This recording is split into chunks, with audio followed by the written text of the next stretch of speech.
বাংলাদেশি দাদা না আসলে না কলকাতা সব ভুকা মরে যাবে। এইরকম আর কিছুদিন চলতে থাকলে আমরা না খেয়ে মারা যাব বা আমাদের দেশটাই শেষ হয়ে যাবে। তাই চলুন আমরা সেই একটু ভিডিওটা দেখে নিই। বাংলাদেশি দাদা না আসলে না কলকাতা সব ভুকা মরে যাবে একদম। জিনিস আমি সচ্চা বলছি দাদা, এক সকাল বেলা আসলাম, একটা ভাড়া পাওয়া যাচ্ছে না। যে অবস্থা দেখা যাচ্ছে বেশি দিন থাকবে না, আর বেশি দিন থাকলে দেশ ধ্বংস হয়ে যাবে। পাশাপাশি দুটো প্রতিবেশী দেশ, একই ভাষা, একই ঐতিহ্য, একই খাবার দাবার, সেখানে এইভাবে আমার মনে হয় স্তব্ধ হয়ে থাকাটা ঠিক না। স্বাধীনতার পর হইতে থেকে ৫৩ বছর আমরা খুব ভালোভাবে চলছি, মনেই হয়নি বলে যে ইন্ডিয়া, মনে হয়নি বাংলাদেশ, আমরা আসতে গেছি। এখন যদি আমরা ওইভাবে আসতে যাইতে পারি, আমি মনে করি উভয়েরই লাভ। 2023 আপনার ভাই আমি, আপনার ভাই আমরা ইন্ডিয়ান সবাই আছি। আপনাদেরকে সেফ জায়গায় রাখা, সেফ ভাবে চলার দায়িত্ব আমি ভারতীয় হিসাবে বলতে পারি। আসুন, পরিস্থিতি কোনো অস্বাভাবিক কিছু নেই। আপনারা ভিডিওটা দেখলেন যে কলকাতার ব্যবসায়ী বলেন বা সাধারণ পাবলিক বলেন বা অটোওয়ালাদের কথাটা দেখলেন, আপনারা অটোওয়ালাদের কথাটা শুনলেন। তো এই হচ্ছে কলকাতার অবস্থা বর্তমান। তারা নিজেরাই স্বীকার করে, এখানে আমাদের কথা না, তারা বাংলাদেশ নির্ভর, বাংলাদেশের উপর তারা নির্ভর করে চলে। সেখানে কলকাতার লোকেরা কিছু উগ্রপন্থী হিন্দুরা যা আরম্ভ করছে, সবাই না, সবাই তো আর খারাপ না, মুসলমানের ভিতরেও তো কিছু খারাপ আছে, তা হাতে গোনা। এইখানে উগ্রপন্থী হিন্দুদের সাথে কিছু উগ্র মিডিয়া একত্রতা হইয়া এই দুইটা দেশের ভিতরে বিশৃঙ্খলা সৃষ্টির পায়তারা বা চলতে আছে। তারা উগ্র মোদী সরকারকে বলবো বা যারা আছেন ওই দেশে, যে এই যে উগ্রবাদী কিছু মিডিয়া, যে কয়েকটা মিডিয়া আছে কলকাতায়, এদের বন্ধ করেন, এদের প্রচারণা বন্ধ করেন। না এদের জন্যই যত বাংলাদেশের আর কি ক্ষতি হবে, বাংলাদেশের আর কি ক্ষতি হবে, কি ক্ষতি হওয়ার আছে কি বাংলাদেশের? আর কথায় কথায় বলে কলকাতা থেকে এটা দেবো না, কলকাতা থেকে সেটা দেবো না। ভাই টাকা দিয়া কিনে খাই আমরা ক্লায়েন্ট। এখন যদি তুমি আমেরিকার থেকে একজন লোক আসে, কানাডা থেকে তোমার দেশে একটা লোক আসে, যে এরকম প্রণাম করো, স্যালুট করো, সালাম করো, বাংলাদেশিরা ওই রকম ক্লায়েন্ট, তাদেরকেও স্যালুট সালাম। আমরা টাকা দিয়ে কিনে খাই। আমরা বিক্রি হইলে তোমাদের সাথে টাকা আমরা তো হাত পাততাম, ভাই দাও। আমরা টাকা দিয়া কিনে খাই। এই কলকাতার মিডিয়া কিছু মলম বিক্রেতা বসাইছে, এদের কোনো কাম নাই, সব গুজব বাস।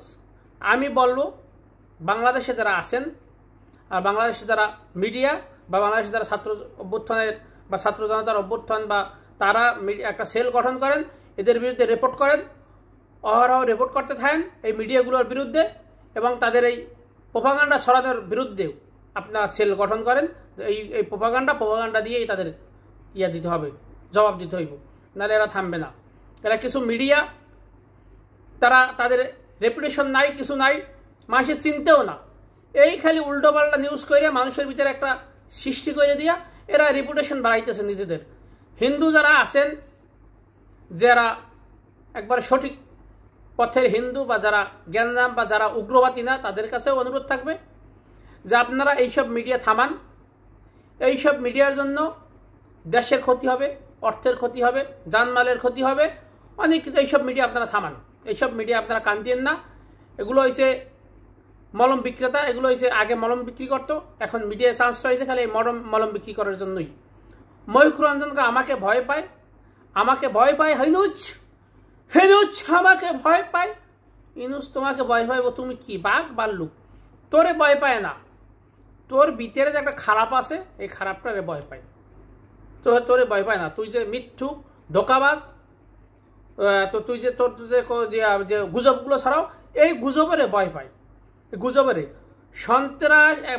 সন্ত্রাস যে থাহে, যে টেররিস্ট থাহে, যে মৌলবাদী, মাফ করবেন, যে এর ভিতরে হিন্দু আছে, যে উগ্রবাদী হিন্দু, এ তো একটা মানুষ আমার মতো, এর ভয় পায় না, তো পায়ের ষড়যন্ত্রকে ভয়।